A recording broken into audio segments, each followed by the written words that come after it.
So the next thing here we're going to talk about is a non-CME tech update. Thank you to all the sponsors for Korean American Spine Society. We really can't do these things without you, and the amount of support that we've received from all the companies really to keep us floating has been great. Some of the other meetings I've been in, we've had many existential crises given COVID, but the fact that everyone is here joining in is just fantastic. So I'm going to actually talk about sacroiliac joint dysfunction, diagnosis and treatment. I think a lot of you guys have probably heard about SI joint dysfunction. You've seen the different new minimally invasive devices out there to sort of treat this. And I've got to start by saying I'm incredibly skeptical of certain technologies, especially when, when I was first introduced to this as well too.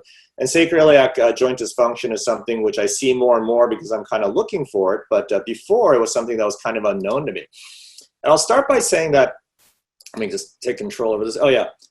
How could it be the SI joint? Because honestly, I never learned about I'm a neurosurgeon, okay? So the spine sort of stops at the sacrum, right? The orthopedists at least know where the hips are and where the knees are, right? So I mean, my knowledge gets limited and gets fuzzy after we sort of get out of the spine, the sacrum essentially. So I never learned about SI joint in training. No one ever told me what that was. I never saw SI joint pain in my practice, honestly. SI joint dysfunction was something I would say like piriformis syndrome, when someone just had butt pain after surgery. I couldn't figure it out and be like, sort of foo-fooed it and move people on. But I also never treated SI joint pain except for bolting people to the pelvis when I was doing long construct deformities in training. And they only said we did that for stabilization, but we weren't actually fusing the joint across there as well too. So really SI joint was kind of this mystery zone, which I really didn't think about when I was doing spine surgery for many, many, many years. But as you know, you'll operate on patients and some of the patients just don't get better. And the patients I hate the worst are the ones who come back with literally a pain in the butt, right? Because it's not radiating down the leg, it's no longer radicular. It's in the back, but off to the side. It kind of is in their buttock area, kind of on the side area. They're not in the midline spine. And these aren't the patients that you touch everywhere and they're screaming. You touch the midline, everything hurts, everything hurts. I mean, they really have a defined specific pain in an area that I don't know what is going on in that space. So awareness to me was really the key thing about the SI joint. Now, my awareness of SI joint pain, a lot of it came from people coming in saying, you got to do SI joint fusions. These are fantastic. When this first came out, I had someone who came up to me and told me, oh yeah, I do so many of these a month. It's crazy. I see it in everywhere. And honestly, that turned me off to SI joint fusion. I'm saying, all right, this sounds like too much like, this doesn't really sound like something very legitimate. I don't know what this is. I never learned about this. Is this even a problem?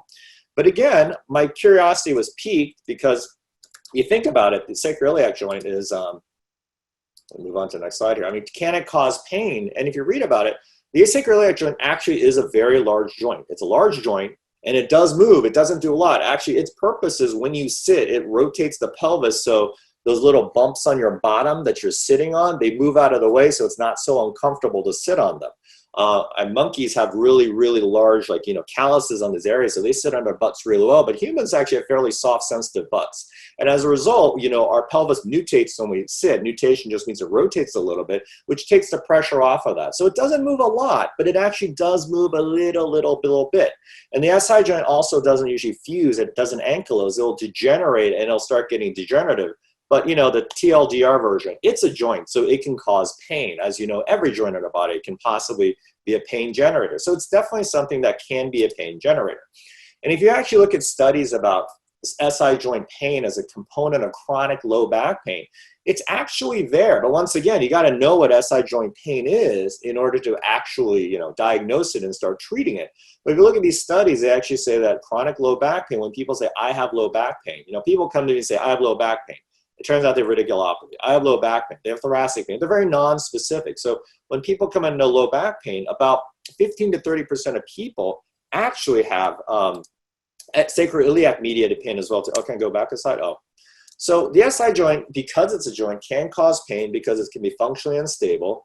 And it's a joint that's got bones and ligaments and things in that area that can cause it to destabilize and cause problems. But to make it kind of simple, there's three primary groups of patients that you'll sort of see who have SI joint dysfunction. And generally, they are people who've had prior lumbar surgery, trauma, people slip and fall or do something that will irritate the joint. That's one issue. And then people that are postpartum, because you get a laxity of the joints and those things can cause irritation as well too. And it runs the gamut, because I've seen people as young as 15, 20 years old and people up to 90 years old. I myself have actually personally experienced SI joint pain because I sit looking at the TV with a computer to the side, and it actually upsets my SI joint. I didn't realize what it was, but you get like this dull. Hey guys, thanks for watching. To continue, please log in or create an account for free. Thank you for your support.